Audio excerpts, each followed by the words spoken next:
So sa panahon ngayon, napakahalaga na siguraduhin natin na si Jesus ay talagang tinanggap natin.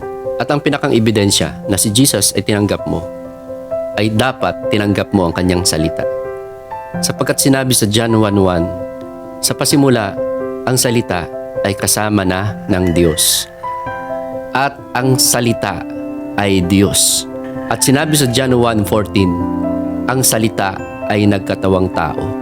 Sa madaling salita, ang salita na Diyos ay si Jesus.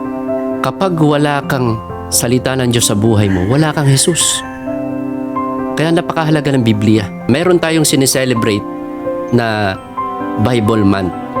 Pero hindi pa ito masyadong kilala sa buong Pilipinas. At hindi masyadong sineselebrate ng lahat. Dapat nating i-celebrate ang salita ng Diyos sapagkat pag sineselebrate natin ang salita ng Diyos, sineselebrate natin ang katubusan na ginawa ni Kristo sa atin. Hopeless tayo kung wala ang salita ng Diyos. Ang salita ng Diyos ay Diyos at siya ay nagkatawang tao, siya ay si Jesus.